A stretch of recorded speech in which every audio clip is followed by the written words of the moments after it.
Happy Tuesday evening, everybody. Or Monday on Tuesday, or whatever you want to call it. Monday the 2nd. Yes. Monday 2. Monday 2.0, maybe even. Well, if it's Tuesday evening, it's tailgate time. We are blessed to have a now 3-time show guest this evening. Every time he comes on our show, Kyle, he wins another Elite Series. Must be something to it. I feel like there is. I don't know. We'll ask him. If he's superstitious, he'll just have to keep on coming back. I would think so. I really do. Who is he? The 2-time Elite Series winner, 2 times in 1 year, 2 times this year, Mr. Pat Schlapper. How's it going, guys? Great. How's it going with you? Good. Been a busy couple weeks here, but that's a good thing. Mm-hmm. Making hay while the sun shines. Yeah. Unfortunately, you went to the dentist today.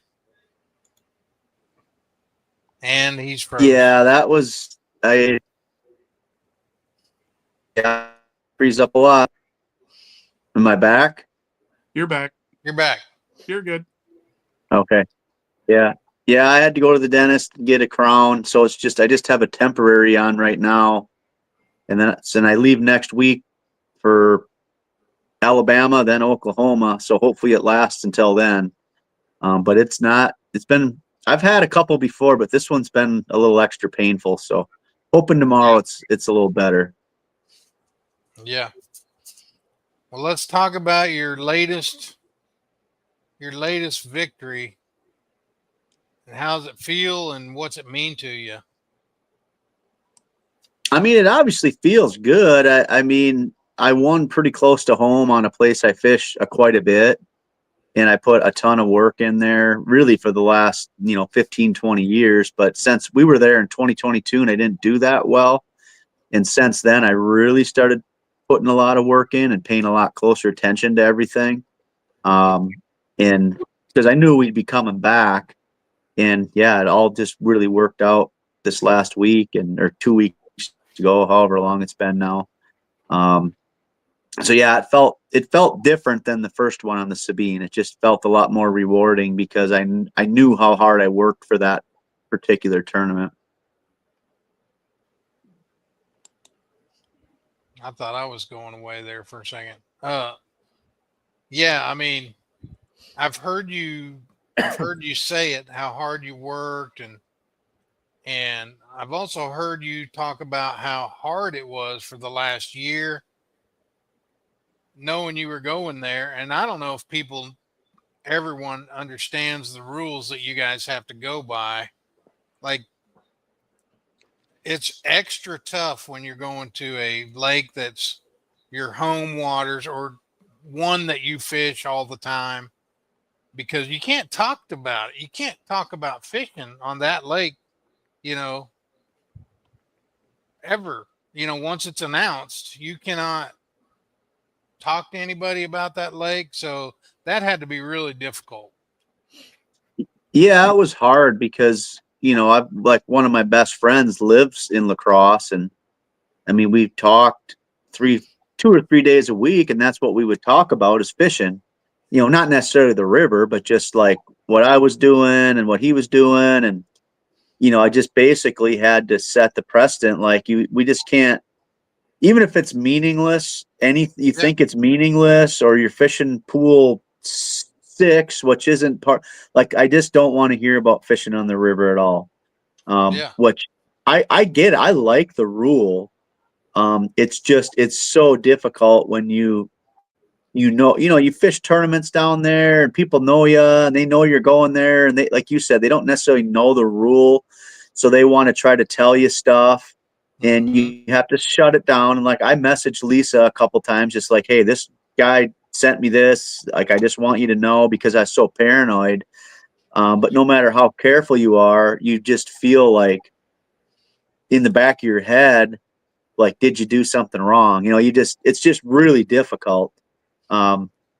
So yeah, we had to be, just super careful, and basically told Mike, like, hey, we just can't talk about fishing at all. You can ask me how I'm doing, like when I'm on a different lake or whatever, but like when it comes to the river, I know what to do. I know what to look for.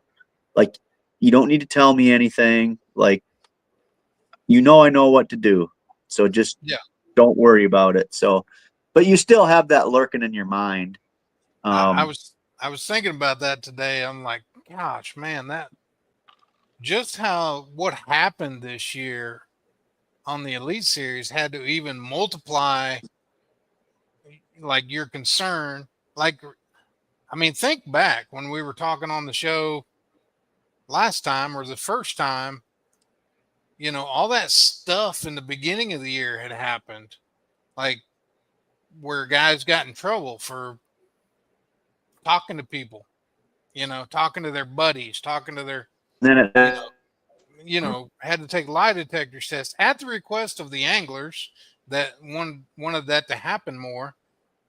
Bass really came down at the beginning of the year, and I remember talking about, man, this is going to happen every tournament to somebody that lives near there, and I'm like, I'm glad it didn't. I'm glad it, straightened itself out, but that had to weigh on you. I mean, it just had to.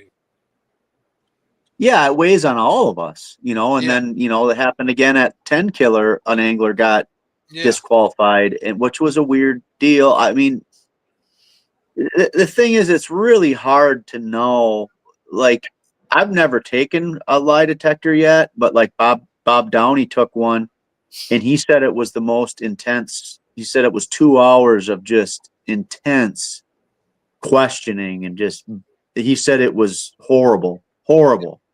So like, it's good because it keeps us in check, but I also like have there's like and there's concrete evidence, text messages, videos, like, dude's a cheater. Like, he's a cheater.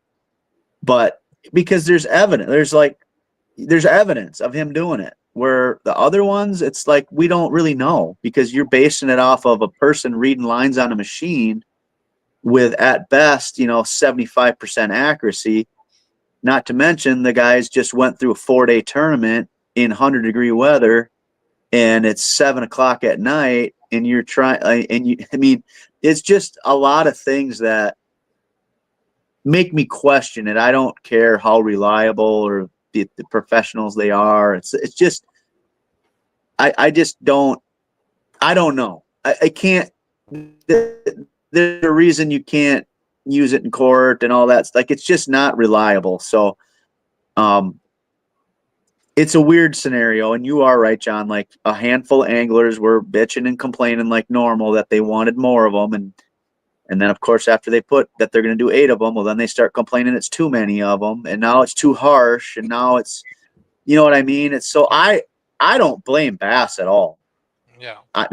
They did the right, like, all right, you guys complaining about it, here you go. Now you got to have 6 or 7 of them in the tournament, and that's what we're going to do. And it's a real, like, agency that obviously doesn't mess around. And, but there's been some, controversy with some of the results they've gotten. So it is what it is. I know I do everything right. There's just always that thought in your mind of the guy at the gas station. No, that when it comes to that kind of stuff. So, but I've taken one. I don't know. I don't know what my body would do. So, We got just bits and pieces of that, but I know you said you had never taken one, and you don't know. Are they taking the? This is. I don't even know why I'm asking this, but are they using the same guy? Do you know on all the polygraphs now, or different guys in different areas, or? No, I think it's the same people. I think it's like a gal and one guy. And then like after the Logan Latuso incident, like which once again, I know bits and pieces of that. And, he had like an inconclusive test at the event and then he passed. So he left the event thinking he passed. Well, then they sent the results to their boss and then he thought it wasn't good enough. So then they said he failed. So then he had to go fly to wherever it was and get another test where he had an inconclusive and a fail. So they failed him. So I think it's the same company, but I don't know. I've heard it. I don't know.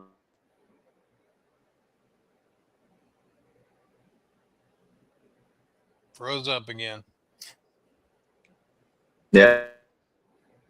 It'd be bad. I told you I can't do anything about it. No, you're good. You're good. You're back. All right, let's get off that Okay. subject. Well, I mean, I do want. How do you handle that? How do you handle staying focused? All year long. Other than just telling guys you can't talk to me. It still has to worry you. How do you put it out of your mind? How do you go about your daily, especially leading up to the tournament, this last tournament? I mean, you just try to stay away from anything that could get in your mind. And it sucks because you just, like at La Crosse, a bunch of my friends were camping there too. And a couple of them fish the river, but it's more so like where they would say oh, I saw so-and-so on live doing this. I just don't talk. I just stay away from them. Yeah. And that you just have to try your best to avoid it. And Bass gets the guy who say that's not what they're going for. You just have to do your best to avoid any situation that might be in question. And if something does come up, then you just tell the tournament director to say, hey, this happened. I just want you to know, this is what happened. I think I think as long as you do that, you're fine. But once again, I don't know. I mean, I've just heard a lot of stories from people who have taken them this year, and they dig into everything. So, if there's anything in the back of your mind, they're gonna find it. You know what I mean? Yep. No matter how careful you think you were. Yeah. How great was the celebration right after the tournament when you went into the crowd? How great was that? Tell us about that. Yeah, I mean, it was cool because I mean, it's hard to appreciate how loud that place got when I went on stage each day. There was a lot of people there, but there was a lot of people there for me. And it got louder when Bob weighed in and Caleb and Jay, but when I went up there, it was another level. So it was pretty cool to bring it out there and hand the trophy right to my buddy Mike. Just that's where I was going. I was going to hand it to Mike. And be amongst my friends and family. It was really, really neat to do that in front of them. So definitely something I'll remember. Awesome. Now, the thing we've been wondering about on the show is your hair and your beard. Well, I've had the beard for a long time. Yeah, but I mean, it's growing out a little bit, right? No, I just trimmed it. I mean, it's getting gray. It's getting really gray. Maybe that's it. Yeah. Now the hair, she's been growing since late 4. So that's been what? When was that? Still? No, we lost you. Got me? No, we lost. How about now? There you are. Yeah. You're good. Yeah, I don't know. Yeah, my hair's been growing for a long time. because I am superstitious. And like I can't, if I'm fishing good, I got to keep it long. I did the same thing last year, so now I got to keep it until after the Gunnersville tournament in October. So it's going to be really long, and it's really curly. It's poofy. It's just basically a big afro. So I mean, can we see it? I mean, without your hat on? yeah. I mean, it's Oh my! Wow. yeah, it's pretty impressive, you know. And it's like it's That full. is Like I got a full. That is not what I expected to see. Yeah. Bro, you're kind of like Bob Ross, man.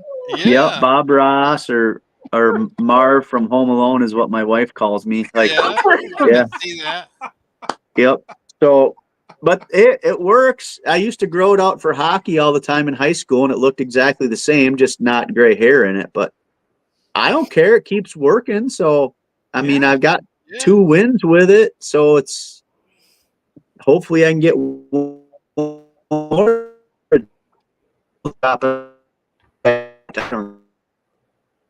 Oh yeah. Froze. That. All right, I think you're back. That Gunnersville tournament is a big deal, a big tournament. I think. Is it not? Yeah, I mean it's 500,000 to win, and then it's like 150,000 for second, and it's like really good all the way down to 10th, and then they pay out like maybe to 50th. You know, kind of weird stuff going on with it. Like nobody really knows what's going on.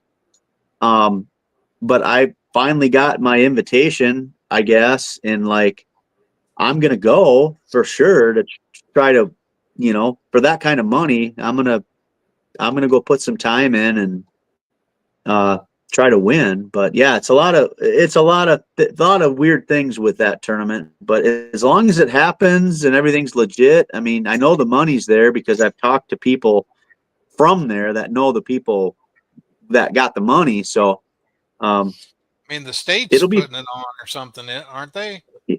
yeah, the state put Tourism up or the something? money. Yeah, the state. Then I think the city of Scottsboro might have put some money in there, but yeah, it's. I mean, it's just, you know, no forward facing sonar, no 360. Just it's gonna be probably a grass fishing tournament, which is fun. You know, that'll be fun. So, and I just love fishing Gunnersville, so I might as well go try to fish and win 500 grand. Yeah. And it's Absolutely. gonna be the who's of pros, I guess, that are invited, or what? Yeah, you still got me? Yeah. Still got me? Okay. You had to pay a membership fee, and then if you finish high enough in qualifying tournaments, you know, then you made it. But like all of a sudden, like everybody's just fishing it. Like anybody who lives on Gunnersville, or I mean, like if your last name's Lane or Howell or anything like that, they're just like, yeah, you can fish it. So I don't know. Like that's one of the parts that's weird is like we don't like all of a sudden there's like online tournaments that you can qualify. There's just a lot of that weird stuff. But yeah, it's a lot of BPT guys, tons of elite guys. So yeah, and then like the ABT, the Alabama Bass Trail, tons of guys from that. I mean, it'll be some stout competition, but that's fine with me. I mean, that kind of fishing, you could find the right little area and do it. So I'll take my chances. I mean, not like I'm expecting to go down there and win, but you never know. You never know. I would be interested to see the list of who's going to fish. I mean, you can go on their web qualify. You expect to be there. I think there are people. Who knows? They may have invited a bunch more people now too. So I really don't know. How many did you say? I think it's 200. Yeah. Yeah, I think Jordan was on the show way back, and he was the first that talked about it. And he was talking about just the way he was talking, like Like, as long as I pay my membership and I enter the whatever sanctioned event it is and finish high enough, I'm in. Yep. So, that's kind of the way it is. We don't have you much longer, but we do want to touch on the big announcement today. So what do you think? And for those of you that haven't heard, Bass made the announcement. They're going to do up to 5 events with or without. They're going to flip a coin. And so it could be 5 with, it could be 5 without. And they're going to flip a coin to find that out. So what do you think about that? And that includes practice. Can't use it in practice. If a tournament is going to be without, it's without, period, in practice and everything. Yeah, I mean, whatever. I mean, it is what it is. I don't agree with it. I wish it was just like it was this year.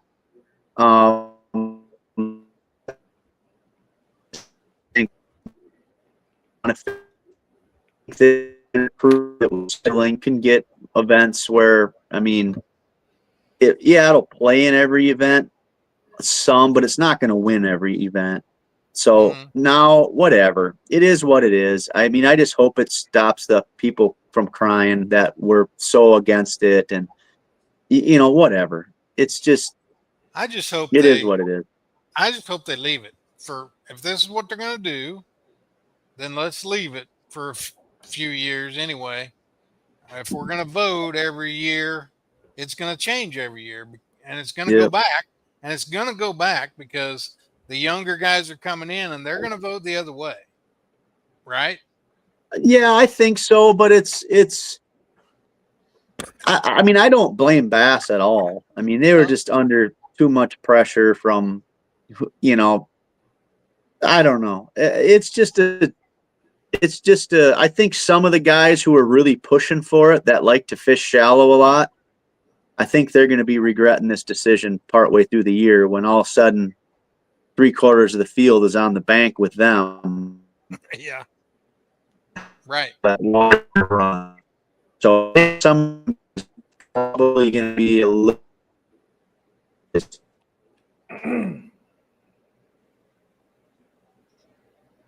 We lost you again. Got me. Gotcha. Yeah, I mean, I just think it'll maybe some of them guys that wanted it banned will probably think a little differently when they got a lot more competition on the water that they kind of had to themselves the last few years. So we'll see, though. I mean, I'm just one of them people. I'm happy to be there. I'm not going to complain. It's going to be the same people that are going to complain all the time, regardless. I mean, we found that out this year. So I'm just going to go. And I mean, I fished bass for 30 years. So I caught a lot of them and won a ton of tournaments without live scope. Like, I'm not scared of fishing that way. I've obviously won 2 tournaments this year without it. So whatever, just tell me where I got to be, what's legal, and what days I got to be there. So yeah. I think that's. You're not going to hear me complain about it. You're not going to hear me complain about it. I have my opinions, but my opinions don't, matter as much as some of the other people that voice theirs all the time. So, yeah.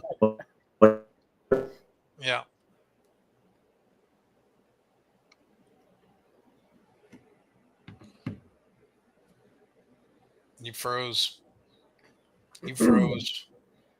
Yeah. We got a long podcast, people. What's that? Yeah, it just gets worse. It's like getting worse every one I do now. It's like the universe telling me to stop doing podcasts or something. It could be. That could be very well be. Well, I mean, we'll let you go. I know your tooth is bothering you and the internet is not that great, but we just wanted to have you on, congratulate you again. Let you know you're always welcome. Every time you need another win, just come on our show. I mean, you said you were very superstitious, so you might want to call us and come on, right before that Gunnersville tournament. Yeah. Maybe. That might be a good idea.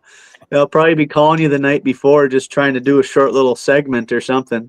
We're game. We're game for that. We're game for that. Pat, before you run, I'm going to be in La Crosse for the BNC. I'm going to the leadership meetings for our state. What's the brewery I need to hit in La Crosse? All of them. All of it. Well, I'm gonna hit them, like I'm not gonna. Don't really know. I mean, that's kind of out of my realm. I mean, I went to one when I was down there pre-practicing, but it wasn't that great. You got to go to Pearl Street Ice Cream. That's where I'll tell you to go. Pearl Street Ice Cream. So, Okay. Pearl Cool. Street. Yep. You're going to want to go to that. That's more I mean, I like beer, don't get me wrong, but I just don't know about all the breweries down there. That's cool. We're always down for ice cream. Yeah, it's good. Cool. Hey Pat, when you get your internet fixed up this October, November, after you win that Ultimate Angler World Championship with Mark Davis as a tournament director, which I just saw, come back on. I want to drill you about some buzzbait stuff and what maybe Brzalo's coming out with, since you're kind of collaborating with them now. So Yeah, for sure. If I win that tournament, yeah, I'll come on every day. Then I might be done bass fishing if I win that one, because that would put me over the threshold. Percent. I hope that's.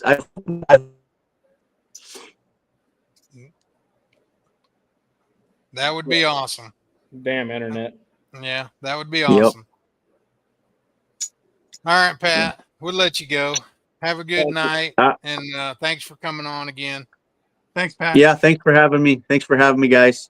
You bet. Yeah, bye. Dang it. Dadgum internet. Stupid internet. Mm-hmm. Pat is just one of those dudes that it is a tailgate conversation with him. I mean, you just sit there and visit. Yeah. And what you see is what you get. Mm-hmm. I did not expect the full hair to come out. That was Yeah, he's hiding some flow underneath that hat. I don't know what I was expecting, but that wasn't it. oh man. That's funny. Oh, the stuff we do for entertainment. Yeah. Pearl Street Ice Cream. I wrote it down. Pearl Street Ice Cream. I think I've been there before. I mean, let's continue our discussion about the big announcement today. I saw Devin, of course, doesn't like it and hopes the electronic companies pull out. I guarantee you they were involved in the conversation. Oh yeah.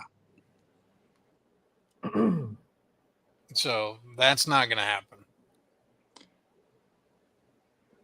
But realistically, they're going to have their electronics are still going to show for the other technologies they have besides the live scope stuff. And I'm sure that's part of the sales pitch is, now's your opportunity as an electronics company to show your other, your 360s, your stuff like that they can showcase when there's not a scoping tournament, when you can't use live scope or active target or whatever. So I'm sure those conversations were had. And they didn't just willy-nilly. I do think,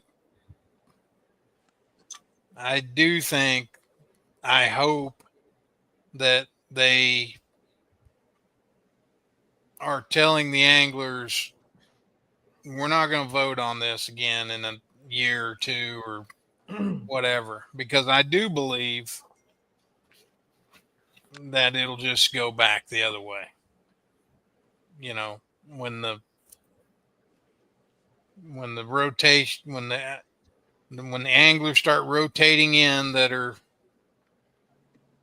using the live scope and active target and stuff to get there to the Elite Series, and some of the guys that aren't using it are being, relegated out. Those are votes if they're taking the angler votes. So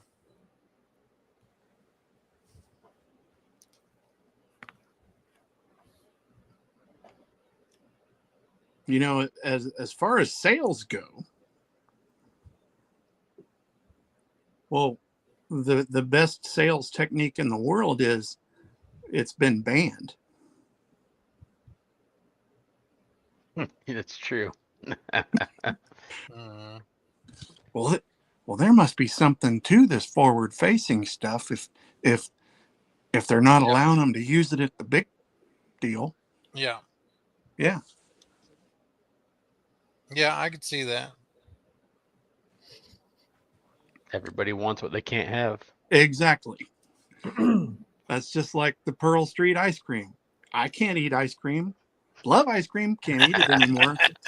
That's all I'm going to think about now until then. And I'm going to drive all the way there and back and think about how awesome that ice cream would have been.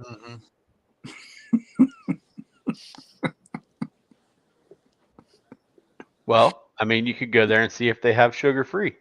Yeah, they probably do. Call them ahead of time. Like, boom. You guys have that sugar-free. Oh, my. See, Crank, that's why you get the big money. I wish. That's why you are the producer man. Now, Kiki is over there investigating something. He has a very determined look on his face. Responding to text. He's texting and potting.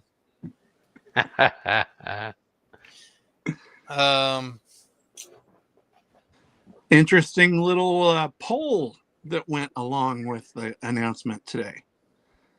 Did you guys see that? They posted a fan poll of which events you'd want. Kind of curious.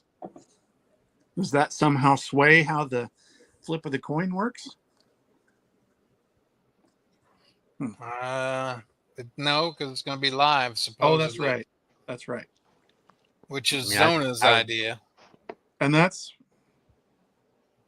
what? Oh, that's Thursday morning. This Thursday? Yeah. September 4th. That's Thursday, right? Yeah. Yeah. That'll get some views. Glad they did it in the middle of the workday. That's really awesome of them. Get some clicks. I mean, you can click on it later. Let's do it at 10 o'clock in the morning, so that way there's a possibility your boss walks in and says, "Get the hell off your cell phone." I mean, true. Yeah, very true.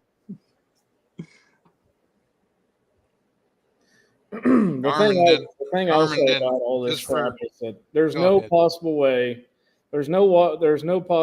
for any bass league, bass club president, tournament director.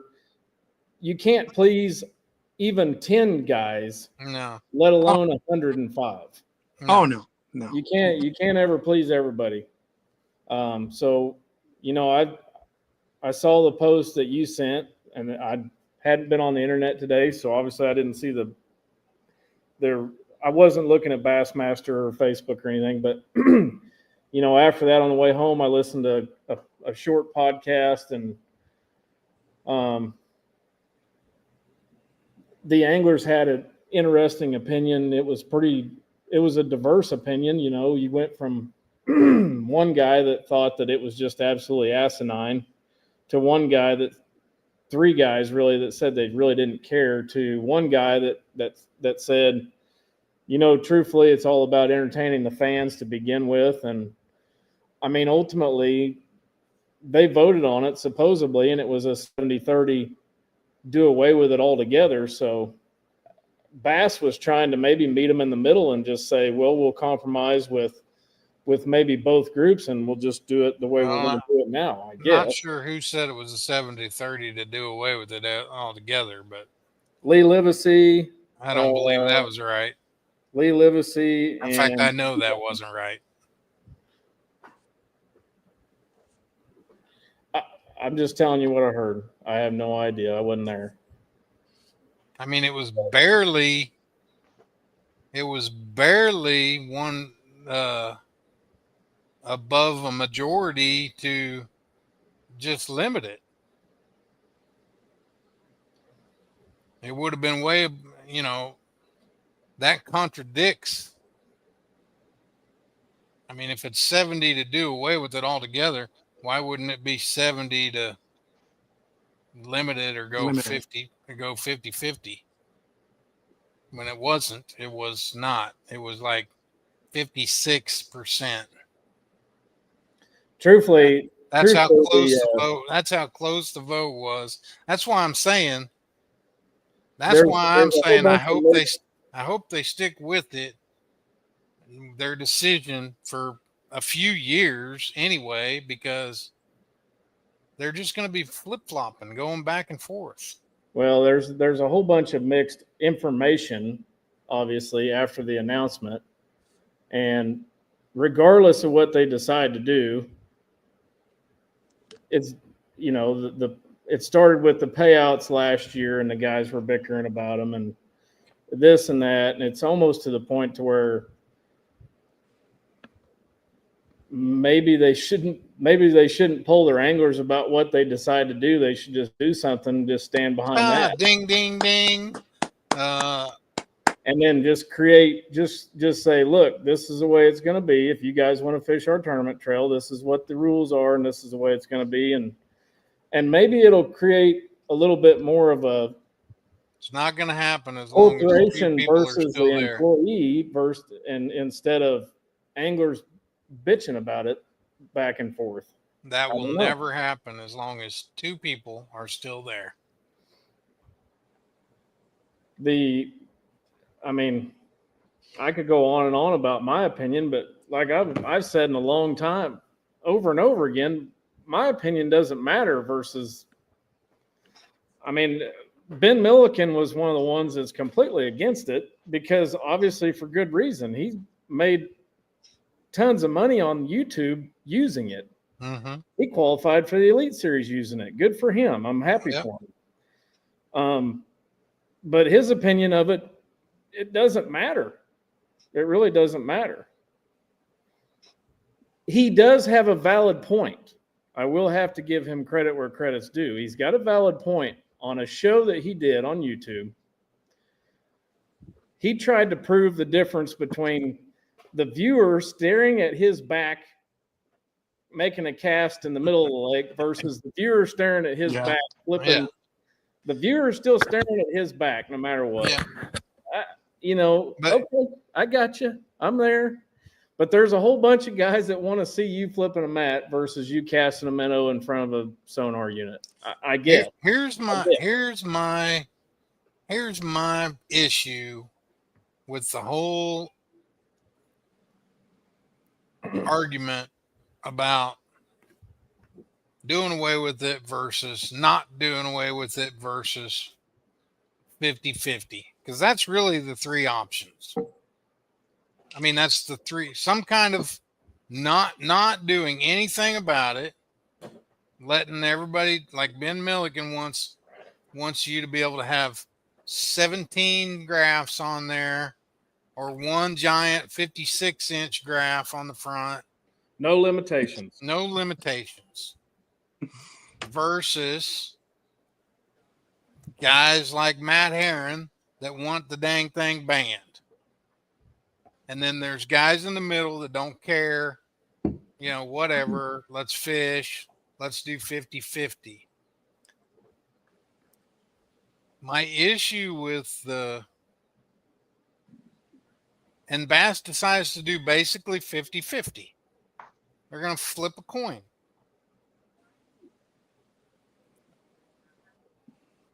in life, to me, that seems like a compromise.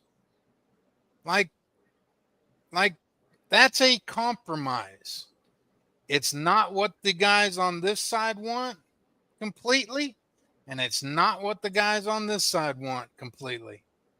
But it's about as close to down the middle as you can get. And yet, the Ben Millikens they Still bitch. they still bitch. And then they bitch, and their argument is, well, those guys are just going to bitch no matter what. Well, you're doing the same thing. You are doing the exact same thing. You're both doing the same thing. And then you got people like Pat Schlapper that says, okay, whatever, which I think is the majority of the Elite Series anglers. Well, the guys, most of them, you just said it on that podcast. The three in the middle said, just tell me what we need to do and we'll fish. And then you got one on one side and one on the other side who that's what they did is not good enough. Now, I do need to add, the guys that I listen to, the Elite Series pros, have earned their way to have a voice because they're paying to play and they're putting the time in. So I have got to add that, because that's the hard part about, because I if I was running bass, which I'm not, and part of the reason why I'm not there is because of what I'm getting ready to say. If I was running Get that bass, button ready, Crank. if I was running bass, it would be, this is what we're going to do. You can fish with this or you cannot. Here's, and we would poll. We did it for years. We sent out polls, and then they would tell us what they wanted and we would look at the polls and we would talk to anglers, and then we would make a decision and live with it.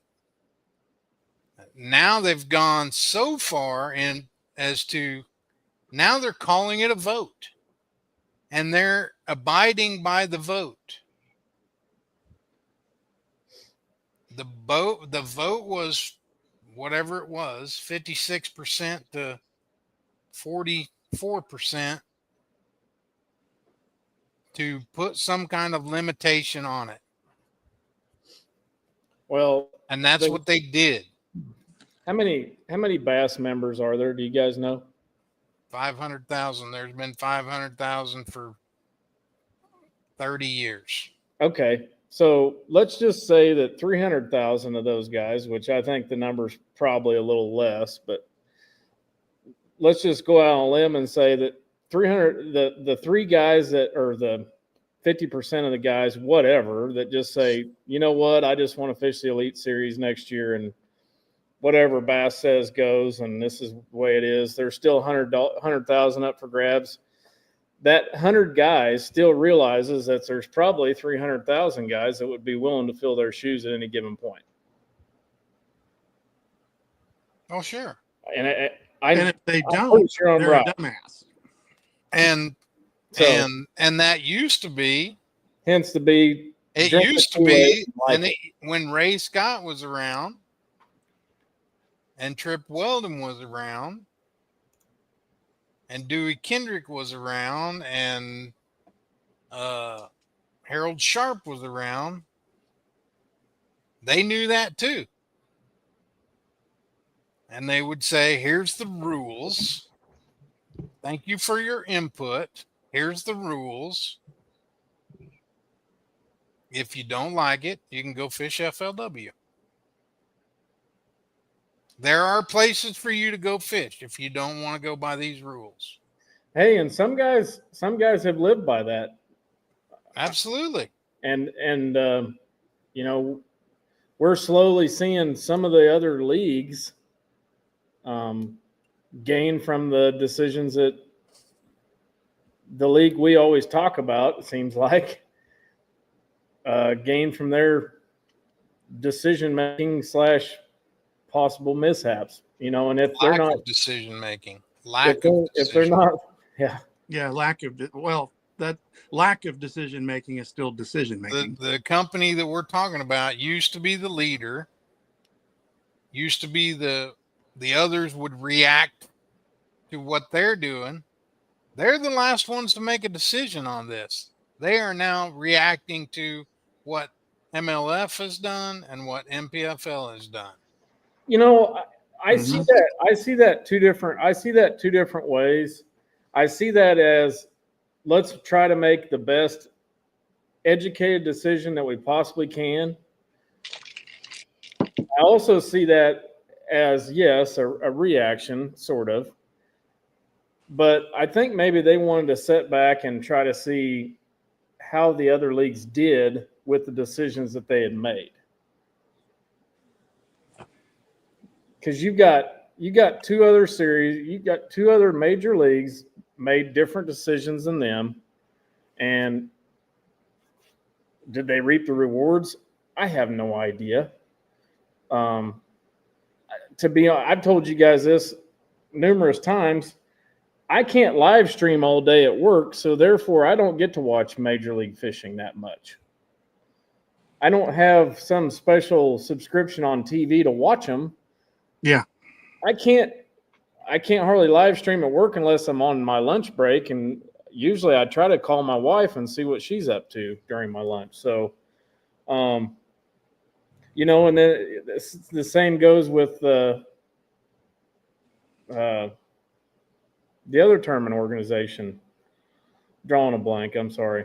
NPFL. Thank you. National Professional Fishing League. They're just pretty much strictly live stream, and I watch them, but it's just not the same. It's not the same. Maybe this decision that they're making here will last a while, like John said, and my God, I mean, even thinking back to every winter, I have a club meeting, and it seems like every year we vote and change something back one way, and then it goes the other, and it's so freaking confusing that let's just stay on an even kelter for a couple years and see what happens. Yes. I'm in. I mean, at least just tell the people. I mean, I used to tell the presidents that all the time. I'm like, look, we've been talking about this, like a state team format change to go from 6-man team to a 12-man team, or a 12-man team to a 20-man team. We thought about that for a year or two, and then finally made a decision. And I would stand up there and say, we're going to do this for a minimum of 3 years before we revisit. You about have to, because it's just too much. It's too much. Because first year one, everybody's going to complain, and there's going to be tweaks that need to be made, and blah blah blah, and we'll tweak it. There's a difference between tweaking and changing the whole dang rule back. I mean, just thinking out loud, and we can move on with the rest of our show. But 3 guys qualify at Grand Lake this November. Boater. Did I read that right? Yeah. That sucks. Well, it really sucks. 3 guys qualified directly to the Nationals. Yes, and that's what I'm getting at. It sucks. Yeah, the whole nation format sucks right now, but thank you. All right, move on. So moving on to nearly anything whatsoever, we got 2 for Tuesday tonight. Pulled off the coup de grace, or the talent agency we use to book the guests on the show, and that would be John Stewart Talent Agency. Coerced this young man to come back tonight. We had him on for about the last 20 minutes last week. He got caught up making a reality show on a pontoon boat. That was the story he told us anyway. Yeah. We have not seen any footage from this reality show yet. Who we got back tonight? I guess we have Lake. I can't see who we got back. I guess we got Laker. Are you talking about Laker? We're got talking Laker? about Laker. Let's bring him on. Bring him in. What's yeah, up? Laker. What y'all doing? How Boy, we howdy. doing? I hope you got better internet than our previous guest did. I got pretty good internet out here now, unless it crashes again. It was down last week, so I guess the little dude that come out and fixed it. Hopefully he did right, but I don't know. We'll see. Little dude. Laker is 6'5". Everybody's a little dude to you. You'd be surprised. Them dudes on that reality show made me look like a kid, dude. I ain't kidding. It was crazy. What show Yep. is that? What'd you say it was? Love and Marriage or something. Love and Marriage. I don't know why in the world they would label it that, because everything they talked about was not love or marriage. It was Not love or marriage. some wild stuff. Mm. It was some wild stuff. Oh, yeah. I mean, man. what'd you do today? Did you guide trip today or? No, so today I have been kind of getting stuff back in order, and then me and my wife went to the gym this evening. I'm still in my gym attire. So we did that, ate some. It was kind of a chill day. It's pretty fun. Good. Yeah. Good. Yeah. What did I miss? Y'all been live for 52 minutes, it says. We had a pretty heated discussion just a minute ago. I caught the tail end of it. It wasn't really heated, just opinionated, I guess. Yeah. I mean, what do you think? What do you think about the 50-50 flip a coin thing? So, I think that, shoot, I'm always real careful when I answer these because, I mean, my opinion on it is kind of like, I really don't care because, number one, I think it's super dumb that they're limiting a tool because at that point, limit side scan, limit everything else. You know what I mean?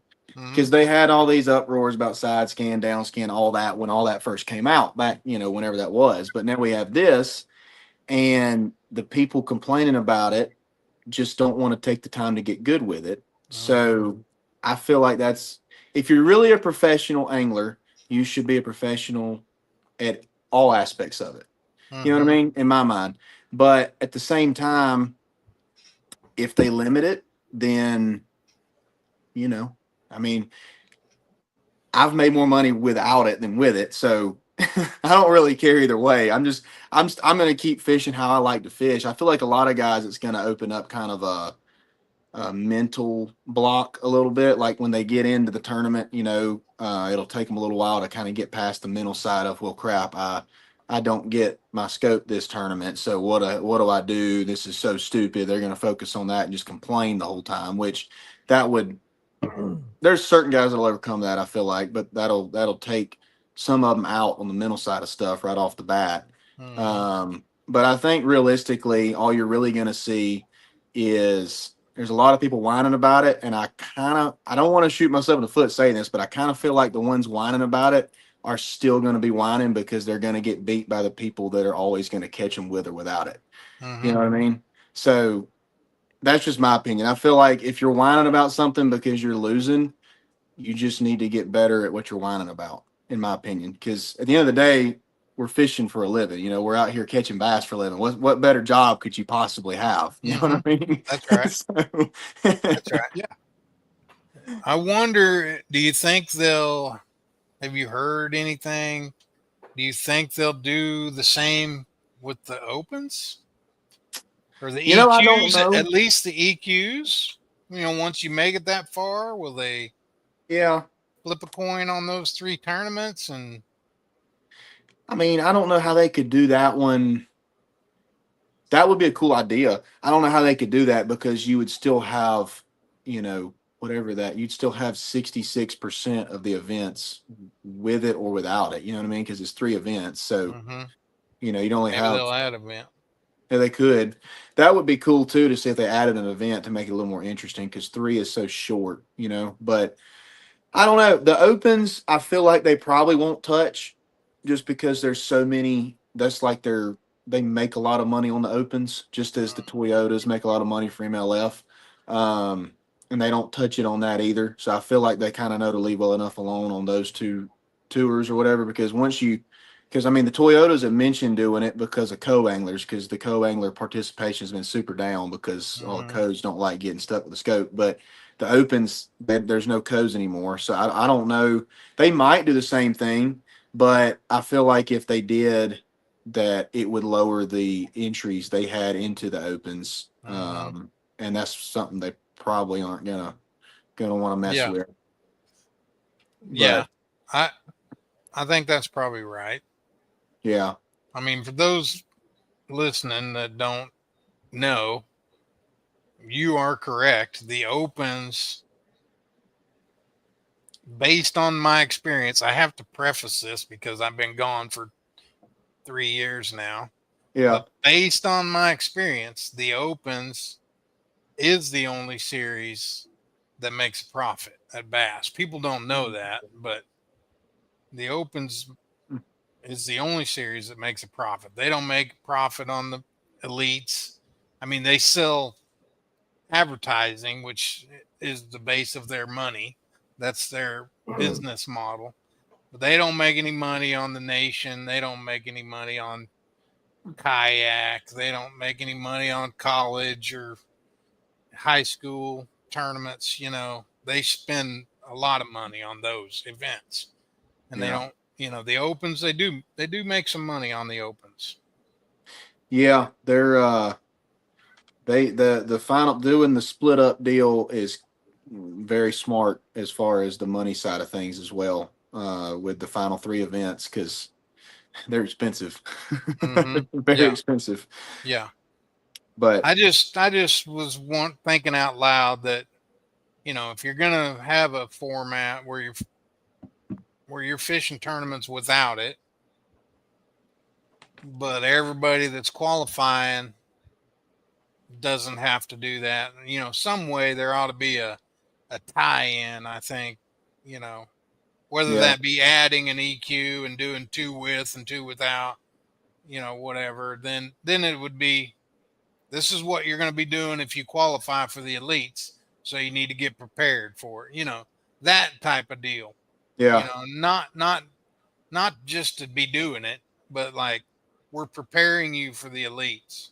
This is what you're going to have to do next year if you qualify for the elites. You're going to have 1 tournament on, 1 tournament off. You need to learn how to make those adjustments. I agree with you. I think that's really a good point, because I mean, because I mean, the argument everybody always has is, oh, well, all these younger guys don't know how to do anything but scope, and then they get on there and they just scope every event, and then if you took it away from them, they wouldn't catch them. I mean, there might be a very, very small group of guys that are like that, but the majority of them that are good with scope are within the age range I'm at, between 20 and like 30.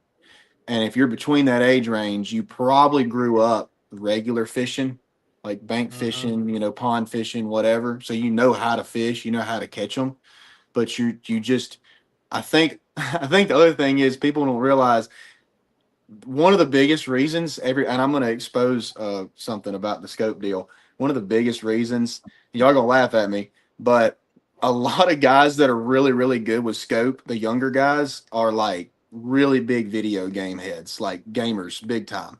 And I mean, I'm guilty of it too. I play Fortnite like all the time. But I think that the reason younger guys are better with it is because our minds, we kind of grew up in the time of like, we'd fish, but then we'd also have like something to play online or something, and it makes your mind think different. So then when you get into that, I mean, when you see a fish on the screen, it's like my mind just turns on to, like, it's like a video game. I know where he was. I can get back on him real quick. Because like if you're playing like a first person, type game where you're shooting other players or whatever, you kind of have the same mindset when you're doing the scope. It's like your foot works with your hands with the rod and everything, and you're staying on the fish all the time really quick.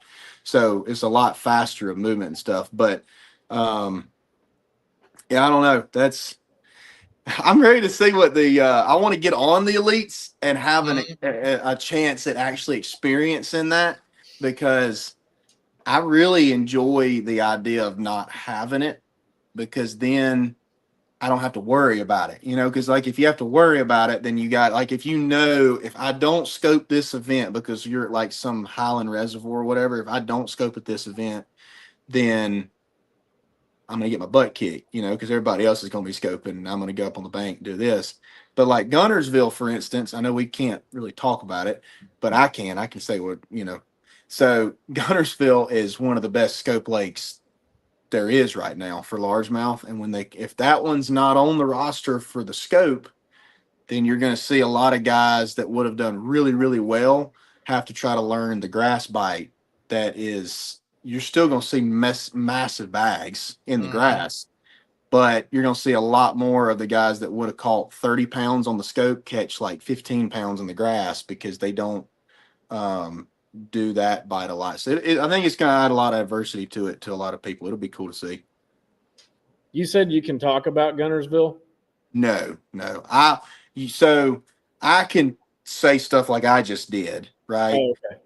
But like if you said something along the lines of like, yeah, I mean this bait works really good this time of year, I can't do that. Well, I wasn't going to do that. I've only been there once for a few days, but yeah, I wanted to maybe just get your opinion on, I saw some pretty crazy pictures last year of that lake and the fish that it was pumping out when it got cold. Have you spent a lot of time doing that? Yeah, I did. You asked my wife, I got kind of obsessed with it last year. Cause I was seriously out there like every other day. Like I was out there so much, and I didn't care how cold it was, but the scope bite was so stupid. It was so stupid. Like I took my buddy who rarely ever has ever scoped in the past. He's like, he lives on Weiss, flips bushes, trees, logs, all that kind of stuff. He's a shallow guy. And he's out there watching the screen with me. And I'm like, it's his first time out there with me. And I'm like, hey, see that dot? Throw your min at that one. It's freaking sitting way up high. Looks like a carp so big. He lands by it. And when like a spotted bass, they'll run at your bait and just smoke it because they have no idea what it is. They're just eating whatever they see. It was like no exaggeration. You'd see a freaking first fish he caught was a 7.2 or something, like right off the bat. It was just boom. They smoke it. So I got obsessed with catching like 30 plus pound bags last year in the winter. And I posted a handful of them, but like there was so many 25 bags I never put out, just because 25, as crazy as it sounds, everybody that went out there for 4 hours was catching 25 pounds if you were scoping. So what was the common denominator for that? It was water. There's an excessive amount of bait fish in this place. And you see really big bags get caught in the grass that time of year, but like the fall is a time frame when most people really never understood where the real big ones went. I was included in that. And then when that scope deal kind of got a little bit leaked, it opened because they just move out. They go just float just like everywhere else, and nobody ever fished for them. So like my dad went out last year and he caught a 9-pounder, like right off the bat. Like second time he went out with a buddy of his, he caught a 9-something, and just random, just down a bluff, just random. But yeah, it was pretty insane. It just doesn't. It hasn't dawned on me. I guess maybe I'm old enough that I grew up fishing shallow for too long, and my first locator was not a locator. It was a deflector. Yeah. The Lowrance flasher was not a locator. It didn't locate anything except for a log on the bank. Yeah. So it just amazes me to talk to somebody that's actually got it done a time or two doing it. And I mean, I've heard guys say that they've worn trolling motors out in 6 months because they leave them on high 36 and you just troll until you see something. Yeah, you're like buzzing I'd around. myself out of the boat if I did that. Yeah. You wouldn't believe the build of the fish we have here. I was blown away by it. Me and my buddy, we'd go out there and we would fish. I really only went with 2 people. I tried to keep it kind of, because like you can say go scope, but figuring it out is a different thing. So when we got out there and started fishing these zones, we got in this one area. We had our best day last year was just under 34 pounds, all largemouth, and they were just freaking huge. They're just thick butter balls. But we were catching all the rest of them. You're catching are like the average fish you hook is a 3.5 pounder. So, and they're all just short and fat. I caught one. I got a picture of it just because I wouldn't have believed it if I hadn't seen it. I caught one last year. It was 19 inches long, and we weighed the thing. It was 4 pounds 2 ounces. It was 19 inches. It was the fattest freaking fish. I caught one that was a 6. It was a 6 something, 6.25, I think. We measured it. It was just under 22 inches long. Like a Bone Creek fish to me. Yeah, they're so fat here. But yeah, it was pretty ridiculous how many big bags. Like for instance, me and my dad fished that. I mean, I know y'all had to have seen the weights in that crazy what was that? The Black Friday event that had 39 boats in it. Did y'all see those? Yeah. Dude, so me and my dad get there, wind is blowing 20 miles an hour that morning, and he's sitting there, we're freezing our butts off because it's so cold. I mean, it was like 20 degrees. And he's like, yeah, I bet if we catch like 28 pounds today, we'll have a chance at winning. I was like, it's gonna take 35. And he's like, there's no way somebody will catch 35 pounds today. So I promise somebody will catch 35 pounds. But we come in, we threw back 11 4-pounders that day. 11. We had right under 25 pounds. We had 24 something. And there's 39 boats, and with that amount of weight, he drops me off at the dock, and I walk up there to get the truck, and I'm backing down, and I'm watching the weigh-in leaderboard as this going. Dude, I watched 27, 29, 31, 31, 33.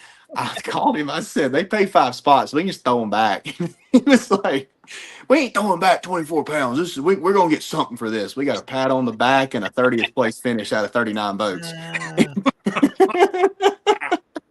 It did. It took 34-80 something. Tucker Smith and Hayden Marbett, they stroked us. But 5th place was 31 pounds. Like, whole top 5 was 31 or better. It was insane. Absolutely insane. Yeah. That is crazy.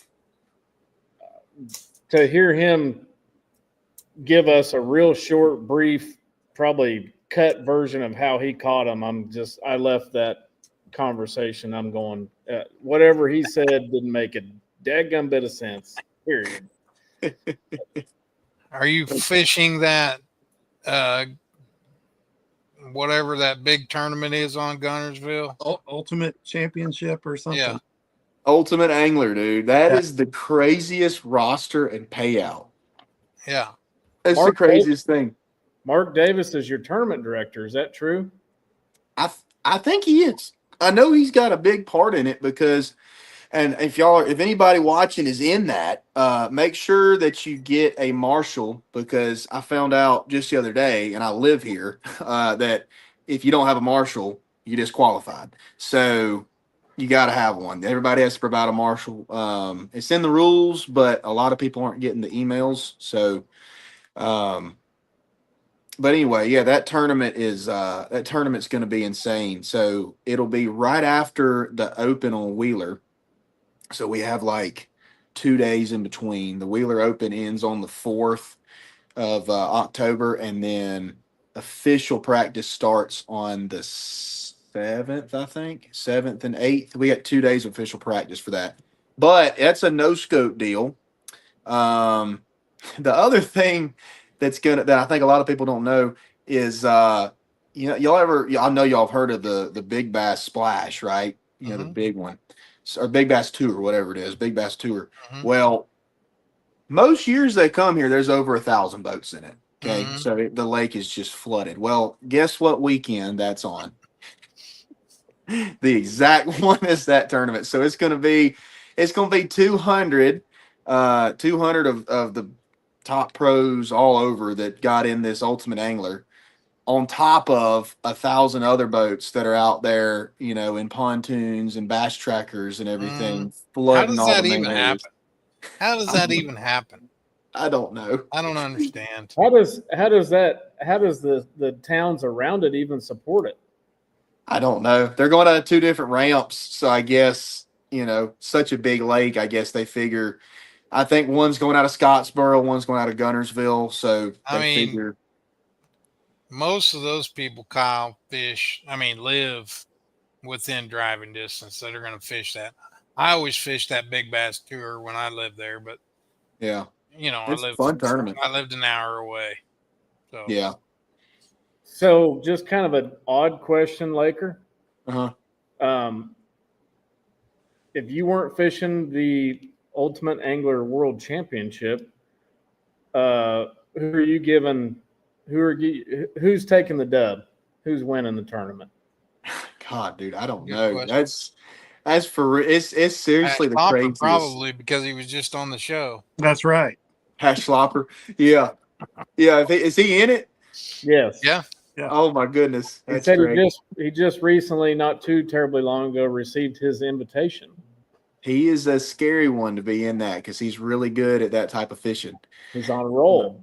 Yeah, he is. He's really good at that type of fishing. I think so. I'm going to say something crazy. I don't know. If I was not in it, there's a handful of guys that are in it that I think people are overlooking, and it's the Alabama Bass Trail dudes that have got in it. I'm telling you, Cody, them dudes or don't miss, Kobe. man. Them guys don't miss. The whole Bama Bass Trail, like the dudes that finish in the top 10 every year in points, it's unbelievable. I don't want anything to do. That's why I've never fished that tour, because I'd get embarrassed. I don't want to do it. They don't miss in Alabama, especially Gunnersville. The weights they put out on Gunnersville every year they come here blows my mind. And they're typically just like your normal old school fishermen. They don't scope really. So I really think it's going to be one of them guys. I think them guys are going to be really hard to beat. There's a couple other pros, like Justin Lucas will be a really good one. He's in it, I know. DC. Obviously, yeah, Connell's in it.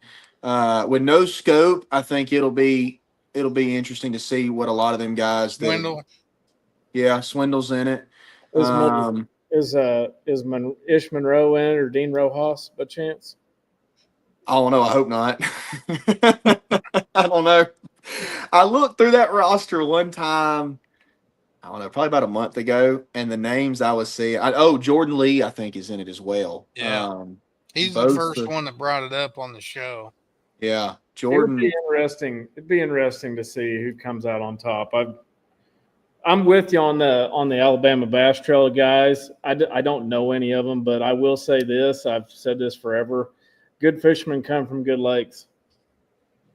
Flat out. And Gunnersville is a outstanding fishery. So Yeah.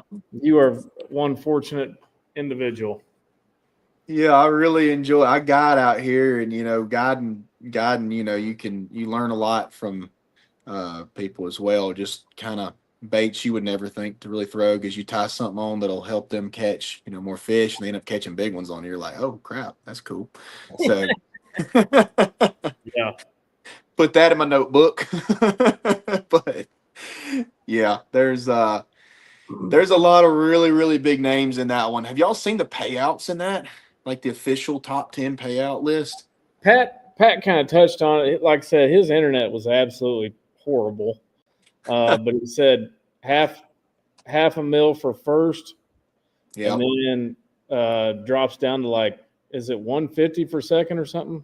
It's 130. But the craziest thing is, so like the top 3 always is real big money in any tournament you see that's like that. But then normally, it's like fourth through 10th is usually just slightly higher than the rest of the payouts. Dude, fourth is what is that? So first is 500, second's 130, third is $80. Fourth is $70. That's still good money. Dude, it's crazy. And then fifth is $50,000. And then 10th place, when it drops down all the way to 10th, you're thinking, okay, it's gonna be like 11. 10th is 25 grand. What's the entry into it? So you have to sign up, and it's only $500 when you do your membership to sign up for it, and then you got to qualify.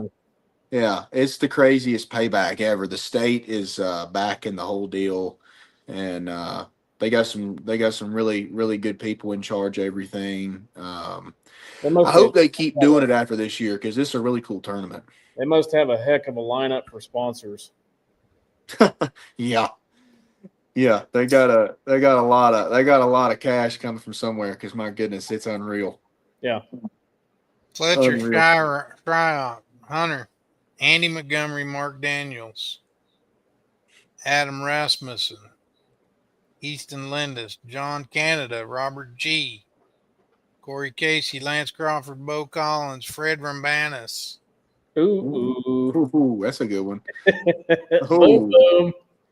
Oh, Frogger. Ott Defoe. Oh, that's a scary one, too.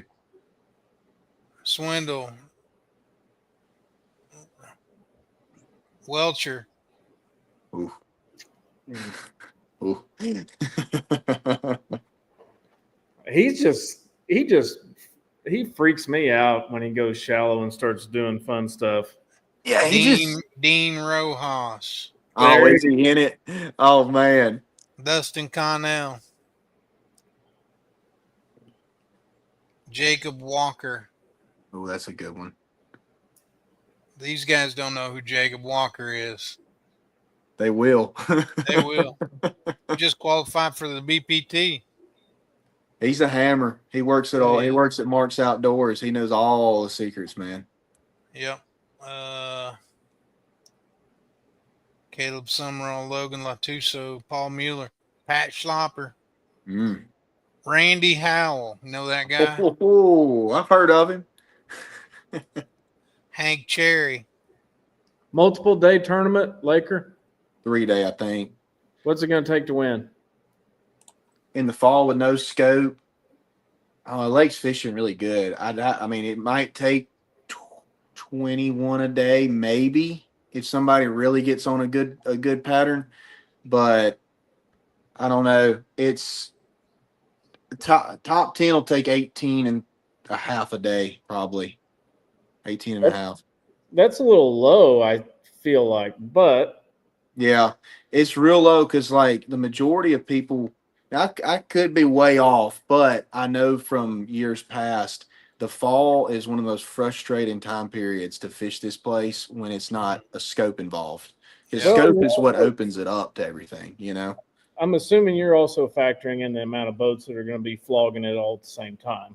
Yeah, that's the other thing I'm adding in. If it wasn't for that, 10th would be like 22 pounds a day. How about Wiggins? Ooh, which How one? about Michael Neal, Jesse? Oh, Jesse Wiggins. Oh, boy. Michael Neal. Justin Lucas. Yeah, that's a big hitter. Chris Lane, Bobby Lane. Ooh. Evers, David Dudley. I'd like to see his boat up close. Brent Chapman. You can beat that guy. We'll see. I'm just excited to get out there and start doing because like I guide typically the whole fall. So I've grown very fond of the fall. Last year in actually September, we had 4 days. 4 days. Like you know, people count and they think, oh, well, we had over 100 a day. You know, we had over 100. A lot of guys haven't really caught 100. That's like a crazy number. And we always were wondering, we're like, man, we got to be catching 50 or more fish a day. So we started counting them every time we go out. With me and my two buddies, before the Bama game kicked off last year, the first time we counted, we caught 151 in 6 hours. Did we talk about that? Yeah. We talked about Alabama. I'm not a football guy. I'll be honest. My brother goes to Bama, and he was at the game. He left early. He wasn't happy. So, yeah. Carry on. I just Yeah. thought I'd throw that in there. 150 in 6 hours.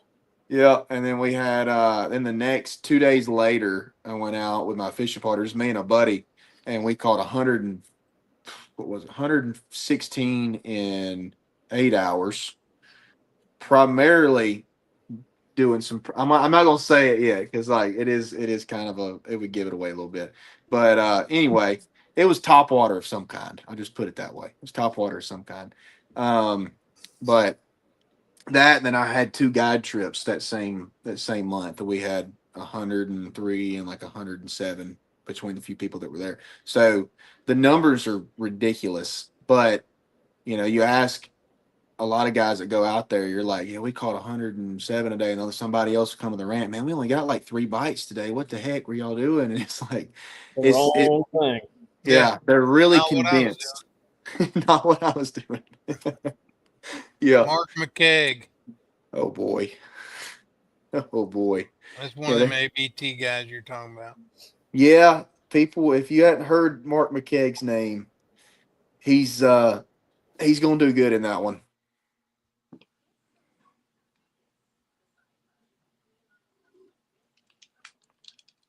Yeah, I wish there was I kind of wish scope was involved just to see what the weights would actually end up being.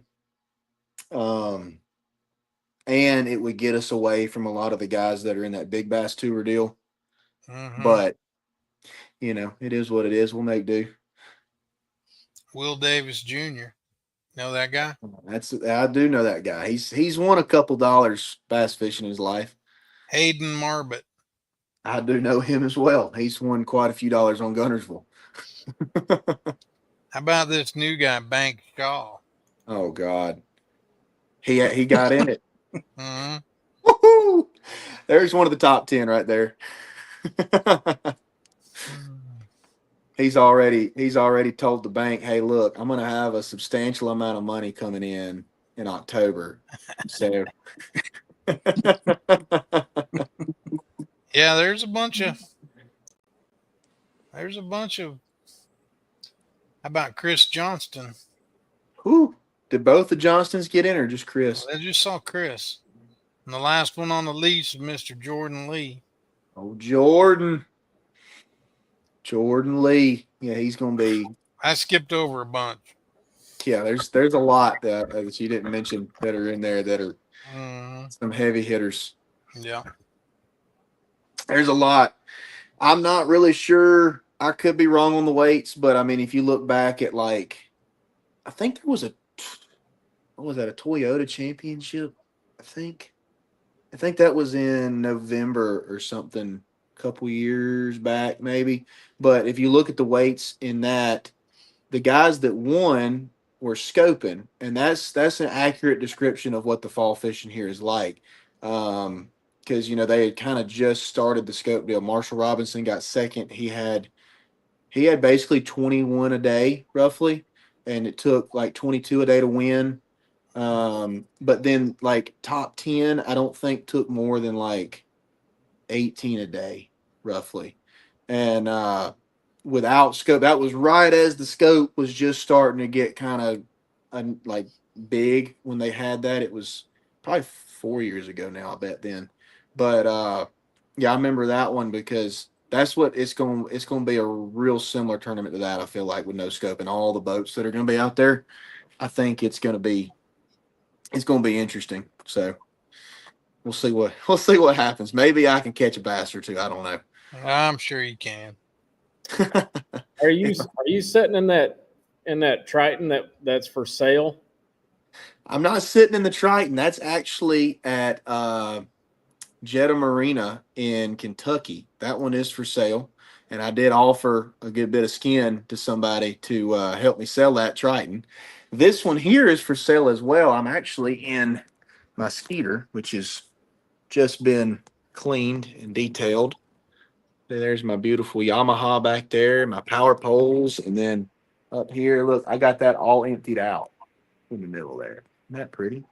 Got my screens over here. Whose boat's that over on the other side of the bay?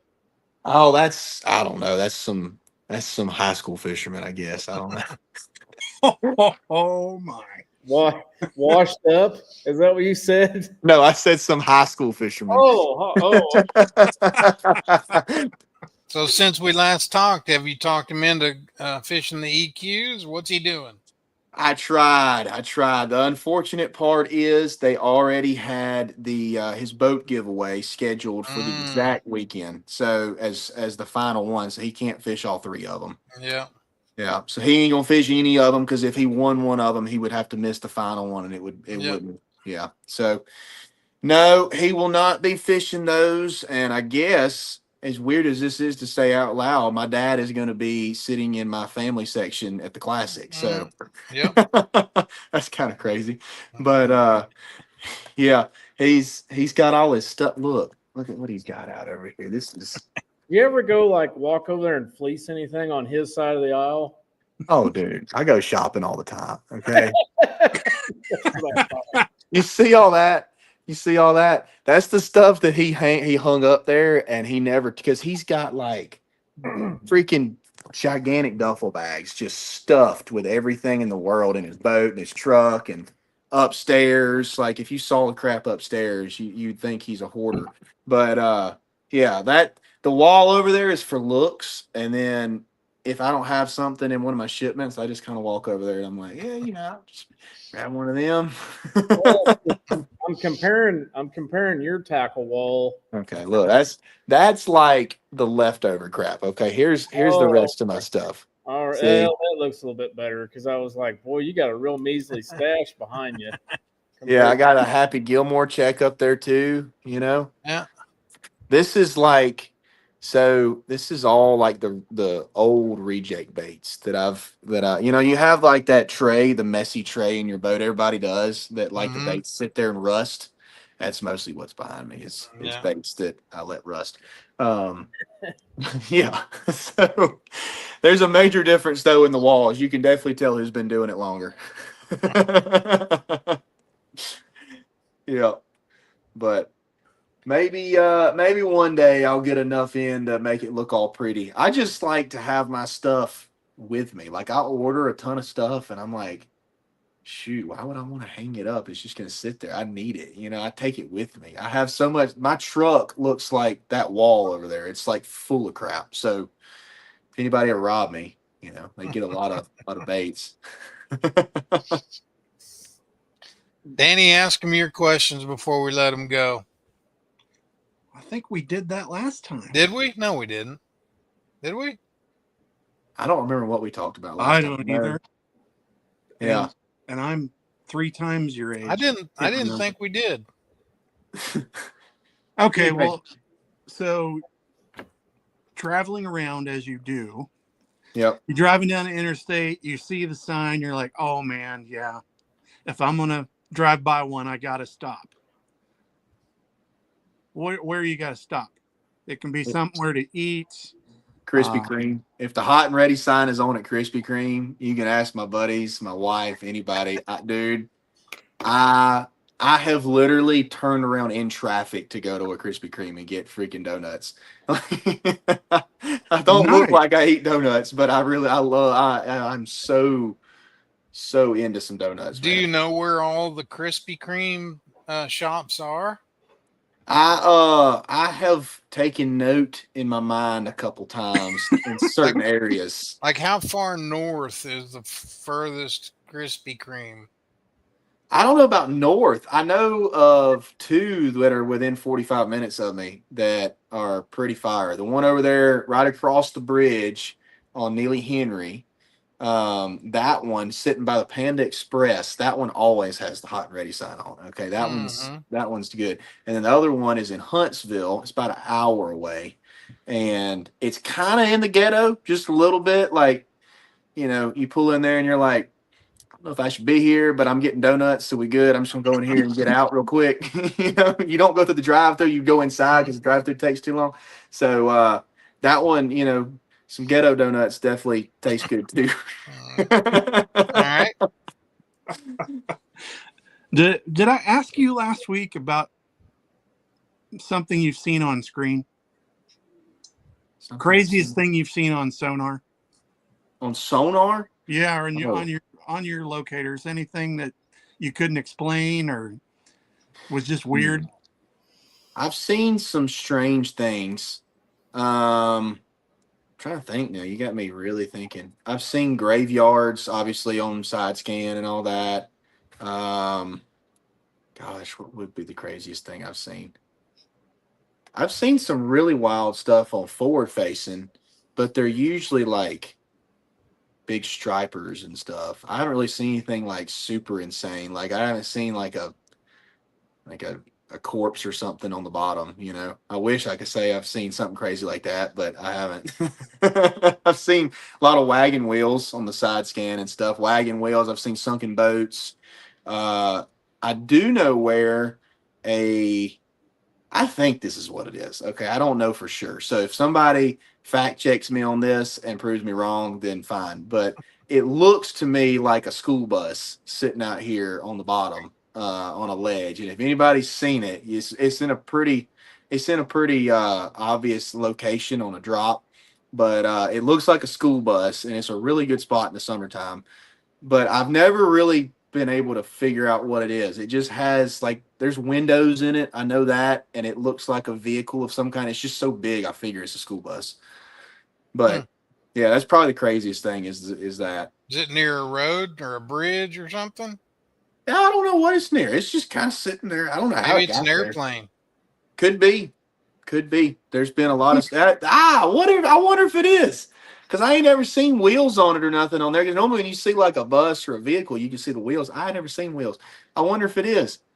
You know, they said Amelia Earhart, she died in the Bermuda Triangle, but maybe she Could be died on Gunnersville. Gunnersville. Yeah. Yeah. Amelia Earhart's plane is at the bottom of Gunnersville, 100%. You heard it here first. Heard it here first. That's right. I was kind of thinking maybe it was like one of them old hay monsters or something. Could be, because this place was flooded. It was like like farmland everywhere out there by the river. So you never know what it could be. I just know it's a vehicle of some kind with windows, and I catch bass off of it. So I like it. Cool. Very good. Yeah. Very good. You need to screenshot it and put it up on your social media so we can all cuss and discuss what we think it is. Mm-hmm. Yeah, I love the comment sections on stuff like that. Cracks me up. What other crazy questions you got? I know you got one more. You're over there smiling. He's got way more than that. Oh, I have way more than that. Way more than.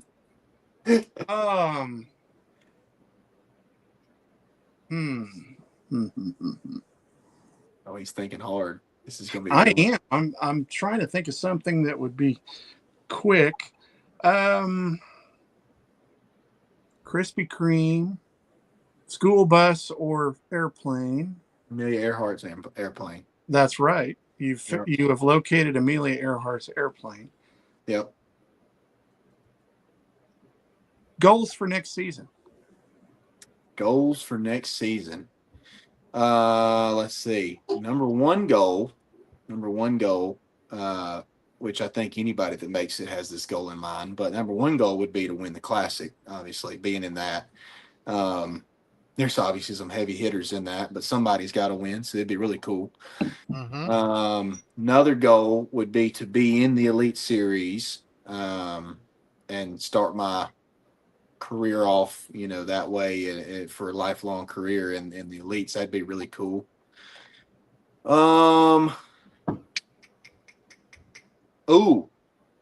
I do have something cool. One goal I have coming up is my next Skeeter. I know there's a lot of guys that have done it, but it's going to be like a cool little tool or toy that I'm going to have on my boat. I'm putting a Starlink. I just got Starlink. I'm officially a part of the next tax bracket now, apparently. So I got Starlink, and I'm going to stick it somewhere on my Skeeter, and I'm going to have Wi-Fi on the boat. So maybe I'll live stream on one of my screens next year. Cool. Yeah. That would be cool. Yeah. So I'll have a satellite dish I'll probably step on in the back when I hook a big one. Yeah, that's cool. Yep. I mean, So do what? I was gonna say you can do that stuff when, like with the no-co anglers, and we get to the elites. There's marshals. There might be a cameraman back there, but Yeah. most part you're out there by yourself. So that's a cool deal. Yep. Wi-Fi everywhere I go. Yes. Mm. Be parking my boat really close to the house, so I have Wi-Fi in the house. And then let me think. There's got to be something else. Shoot the elites, and yeah, I think that would be. I mean, those are pretty big goals. They're pretty big goals. I'm saying them like they're not like that big, but they're pretty big goals. Pretty big goals. Pretty big Yep. goals. So, goal of this year remaining is definitely to get in the elites. The final 3 events coming up, that's what my eyes are set on. So, those, and then I guess that Open Angler Championship will fall in there somewhere. So, Yeah, that'd be a big one. Be a huge one. yeah, that one would be crazy. That one would be crazy. I think y'all would see some clips of me, doing a backflip off the 431 bridge or something with the Happy Gilmore show. If I won that. So a lot of goals coming up that you never know. Maybe God will be good, and we'll get it. We'll get it done. Be cool. That would be awesome. We'd love to see it. We'll be cheering for you, rooting for you, especially in the EQs. Yes. That'd be pretty cool to be, father son on the elites. That'd be pretty cool. You said Oakley's at Alabama? He is. He's down there in Pratt. What happened to Duke? Why didn't he go to Duke? It's a good question. That's a really good question. I think it's because his best buddy and a lot of his friends went to Bama, and he got down there in a fraternity now. So, yeah, he's a frat boy officially. Yep. Frat boy with a real estate license. Who still owes me $1 or $2. Uh-oh. Oh, that ain't left. We lost him. His Starlink ran out. Uh-oh. They repoed his Starlink. Oh, he's trying. Phone call. Yeah. Oh, yeah. Probably the wife telling him to get back in. Aren't you done yet? Yeah.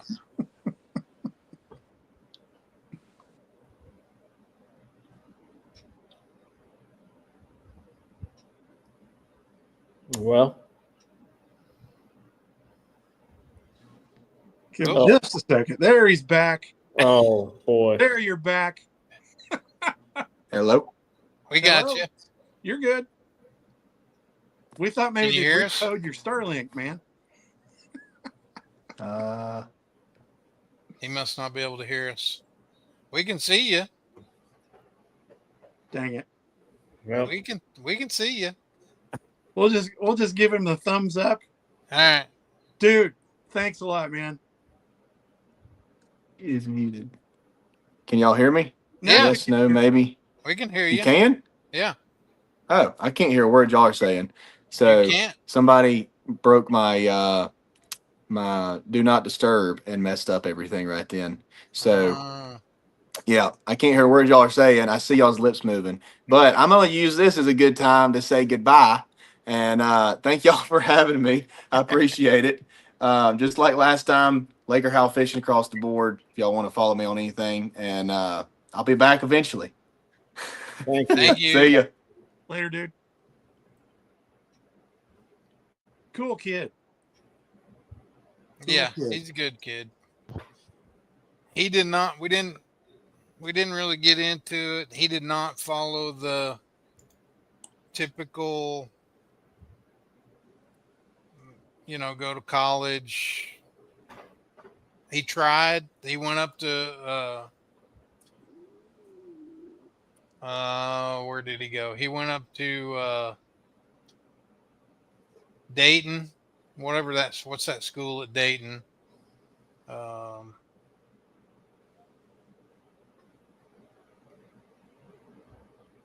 I don't know. Same school that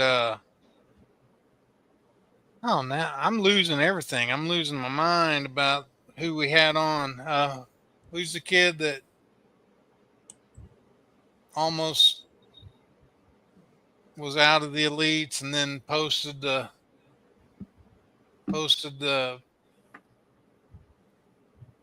truth about what it takes to be a pro angler, and everybody ripped him, and then Jacob Fouts. Jacob Yeah. Pout. Yeah. He went to the same whatever school that is up there. Montevallo. No, it's in Tennessee. I should Anyway. know, but I'm not a huge help. I've been up for a Yeah, while. I don't know, but anyway, Yeah, me too. he went there for like a semester, and just wasn't the college thing, and Brian? Bryan College, that's right, Bryan College, yep. He went there for like a semester, like other kids, just some go and got homesick, and it wasn't for him, and he came back, and then just started fishing. FLW and all that other stuff, and then the opens, and so he's done pretty well. He's We'll have to paving. have him. We'll He's have to have paving him on. Yeah, we'll have to have him on again and talk more about his path, because I could have swore I saw him post somewhere that, or maybe it was his dad that posted something about he was about done, like done, couldn't afford to go fishing anymore this year, and won that open. So it was like a timely thing. So we'll have to have him back on and talk about that a little bit. But